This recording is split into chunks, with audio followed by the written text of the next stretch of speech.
आपका स्वागत है आपके अपने YouTube चैनल महाअध्ययन में। वीडियो को लाइक करें और अगर अभी तक चैनल को सब्सक्राइब नहीं किया है तो फटाफट से कर दें।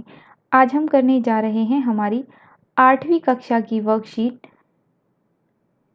जो है हमारी हिंदी की और हमारे पाठ का नाम है लाख की चूड़ियाँ और आज हम इसका भाग 4 पढ़ रहे हैं और हमारे कार्यपत्रक की संख्या भी 4 ही है और आज की तारीख 1 अक्टूबर।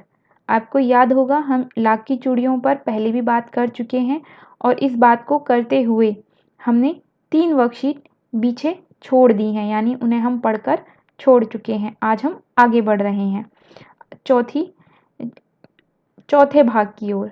तो आइए देखते हैं हमने पहले क्या क्या पढ़ा था। बच्चों, बहुत दिनों के बाद लेखक गांव आया और बदलू और लेखक के बीच जो बातचीत हुई उसी को हम इस कार्यपत्रक में पढ़ेंगे। नीचे दिए गए प्रश्नों के उत्तर लिखने का प्रयास करेंगे।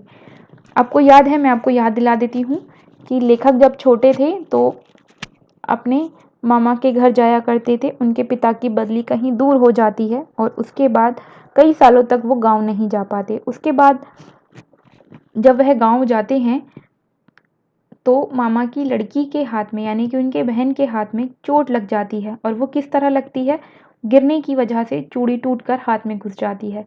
और अचानक से लेखक को बदलू का ख्याल हो आता है कि बचपन में वो बदलू के पास जाया करते थे और मिला जुला करते थे। तो बदलू की याद उन्हें बदलू की घर की ओर ले चलती है और तब हमने देखा था कि वह बदलू के घर पहुंच जाते हैं।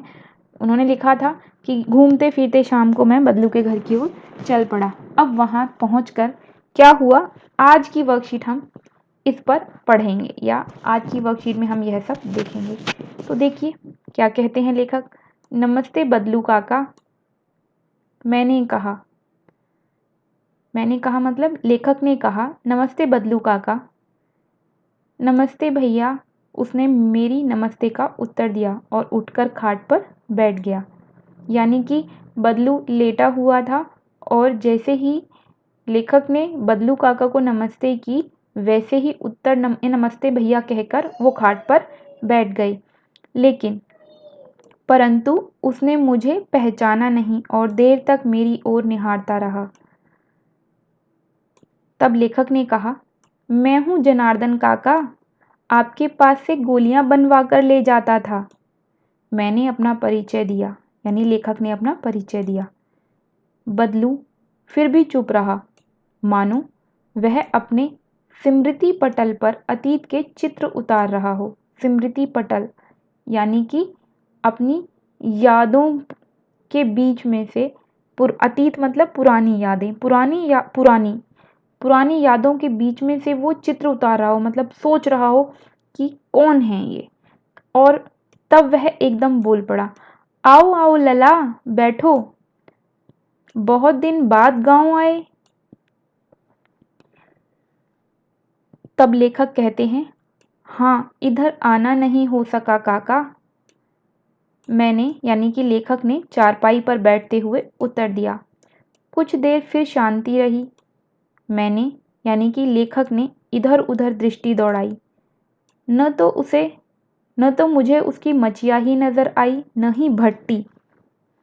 आजकल काम नहीं करते काका, मैंने पूछा, यानी कि लेखक ने पूछा, आजकल काम नहीं करते काका। तो इस पर काका बोले, नहीं लला, काम तो कई साल से बंद है। मेरी बनाई हुई चूड़ियां कोई पूछे तब तो गांव गांव में कांच का प्रचार हो गया है। फिर वह कुछ देर चुप रहा, फिर बोला, मशीन युग है ना यह लला, आजकल सब काम मशीन से होता है, खेत भी मशीन से जोते जाते हैं।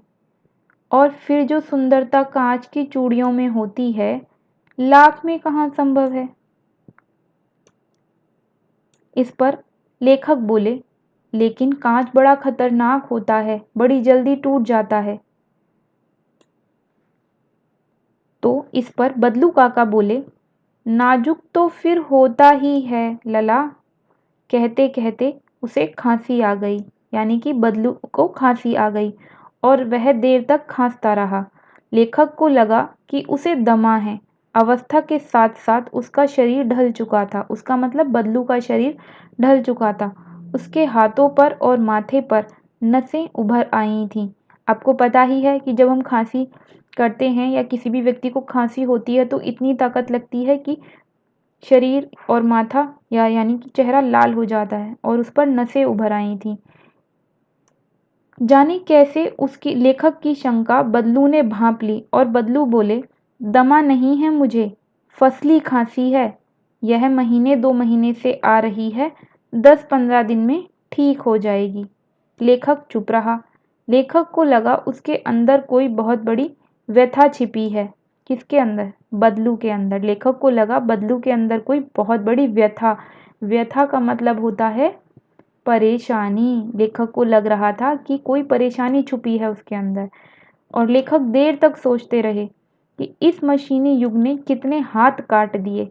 देखो, आपको याद है ना, हमने एक वर्कशीट में मुहावरे किए थे कि पाठ में कौन कौन से मुहावरे दिए हैं। यहाँ पर देखो एक मुहावरा दिया है, हाथ काट दिए।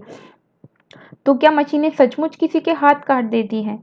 तो यहाँ पर हाथ काटने का मतलब सचमुच के हाथ काटना नहीं है। यहाँ पर हाथ काटने का मतलब एक लोकोक्ति या मुहावरे से है, जिसका मतलब होता है बेरोजगार कर देना। मशीनी युग ने कितने लोगों को बेरोजगार कर दिया। हाथ काट दिया मतलब जो हाथ के कारीगर थे अब वो काम नहीं कर पा रहे, क्योंकि उनका काम की जगह मशीनों ने ले ली। उनके काम की अब कोई कीमत नहीं रह गई। तो इसलिए यहाँ पर लिखा है हाथ काट दिए। चलिए आगे बढ़ते हैं। कुछ देर फिर शांति रही, जो लेखक को अच्छी नहीं लगी, और इस पर लेखक ने कहा, आम की फसल अब कैसी है काका? कुछ देर पश्चात लेखक ने विषय को बदलते हुए पूछा। तो इस पर काका बोले, अच्छी है लला, बहुत अच्छी है। उसने लहक कर उत्तर दिया और अंदर अपनी बेटी को आवाज दी। देखो यहाँ पर लिखा है उसने लहक कर उत्तर दिया। लहक कर का क्या मतलब है? लहक कर मतलब खुश होकर, चहक कर उसने उत्तर दिया। किसने? बदलू ने। और बेटी को आवाज लगाई। बेटी का नाम क्या है? बेटी का नाम है रज्जो। रज्जो, लला के लिए आम तो ले आ। फिर लेखक की ओर मुखातिब, मुखातिब का मतलब लेखक की ओर देख कर लेखक से बात करते हुए बोले, माफ करना लला, तुम्हें आम खिलाना भूल गया था। लेखक बोले, नहीं नहीं काका, आम तो इस साल बहुत खाए हैं। फिर बदलू बोले, वाह वाह, बिना आम खिलाए कैसे जाने दूंगा तुमको। फिर लेखक चुप हो गए और लेखक को वे दिन याद हो आए जब बदलू उनके लिए मलाई बचाकर रखता था। इस पर लेखक को याद हो आया और लेखक बोले, गाय तो अच्छी है ना काका? बदलू ने कहा, गाय कहाँ है लला, 2 साल हुए बेच दी, कहाँ से खिलाता। इतने में रज्जो, उसकी बेटी, अंदर से एक डलिया में ढेर से आम ले आई। इस पर लेखक बोले, यह तो बहुत हैं काका, इतने कहाँ खा पाऊंगा। तो इस पर बदलू बोले, वाह वाह। वह हंस पड़ा, शहरी ठहरे ना, मैं तुम्हारी उम्र का था तो इससे चौगुने आम एक बखत में खा जाता था। चौगुने आम मतलब इसके 4 गुना, मतलब इससे 4 गुना ज्यादा आम एक बखत, बखत मतलब एक बार में, एक समय में खा जाता था। लेखक बोले, आप लोगों की बात और है। इस पर बदलू ने अपनी बेटी से कहा, अच्छा बेटी, लला को 4-5 आम छांट कर दो, सिंदूरी वाले देना। अब यहाँ पे लिखा है सिंदूरी वाले देना, तो क्या आम के ऊपर सिंदूर का टीका लगा होगा? नहीं ना। हाँ, सिंदूरी, आप बिल्कुल सही सोच रहे हैं। यह भी किस्म का नाम है, जैसे आम की किस्म होती हैं अलग अलग। आपने बहुत सारे नाम भी सुने होंगे, जैसे दशहरी आम, इस तरीके के। एक किस्म का नाम है यहाँ पर सिंदूरी आम। ठीक है, तो सिंदूरी वाले देना। और फिर उसके बाद बदलू बोले, लेखक से बोले, देखो लला कैसे हैं, इसी साल यह पेड़ तैयार हुआ है। देखो यहाँ पर लिखा है इसी साल यह पेड़ तैयार हुआ है। इसका क्या मतलब है? इसका मतलब है उस साल पेड़ ने पहली बार फल दिए। रज्जो ने 4-5 आम अंजुली में लेकर, अब यहाँ पर लिखा है 4-5 आम अंजुली में लेकर लेखक की ओर बढ़ा दिए। तो अब अंजुली का क्या मतलब है? अंजुली का मतलब है हाथ। की उंगलियों को जोड़कर जो हम हथेली को समान रखने के लिए तैयार करते हैं, मतलब हम अपनी हथेली में जब कोई सामान रखते हैं तो अपनी हथेली के बीच में एक गड्ढा बना लेते हैं, उसे अंजुली कहते हैं। तो 4-5 आम अंजुली में लेकर मेरी ओर बढ़ा दिए। और हो सकता है यहाँ पर आंचल शब्द के लिए, यानी कि अपने दुपट्टे में या अपनी साड़ी के पल्लू में सामान लेने को के लिए भी यहाँ पे अंजुली शब्द का प्रयोग किया गया हो, ऐसा भी हो सकता है। पर अंजुली वैसे हाथ की हथेली को ही बोलते हैं। आगे बढ़ते हैं। आम लेने के लिए मैंने हाथ बढ़ाया तो मेरी निगाह एक क्षण के लिए, किसकी निगाह? आम लेने के लिए जैसे ही लेखक ने हाथ बढ़ाया तो लेखक की निगाह एक क्षण के लिए रज्जो के हाथों पर ठिठक गई। ठिठक गई मतलब रुक गई।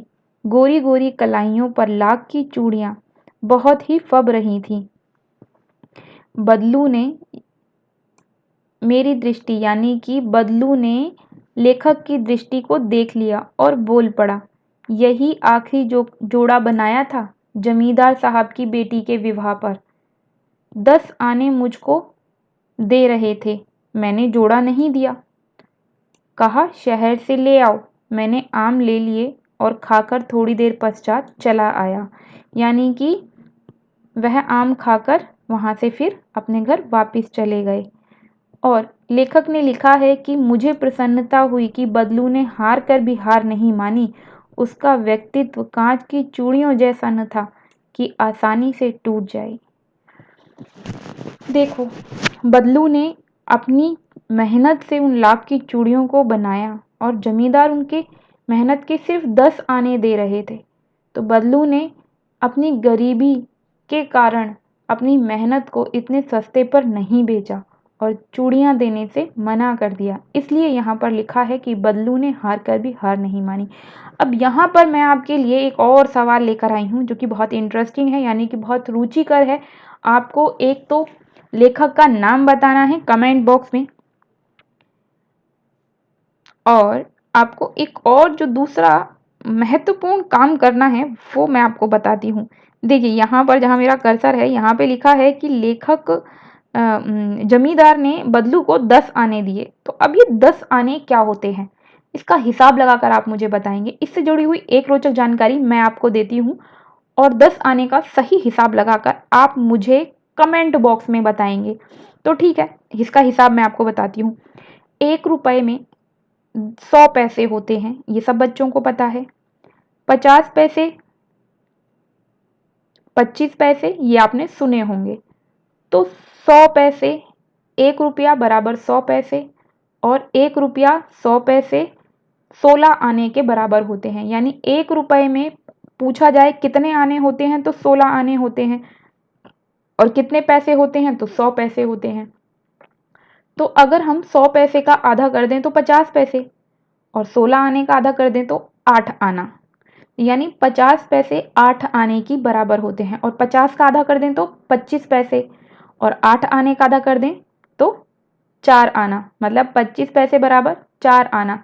तो मैंने आपको बताया कि 25 पैसे को 4 आना बोलते हैं, 50 पैसे को 8 आना बोलते हैं, और रुपए को 16 आना बोलते हैं। तो अब आप हिसाब लगाकर बताइए कि 10 आने में कितने पैसे होंगे।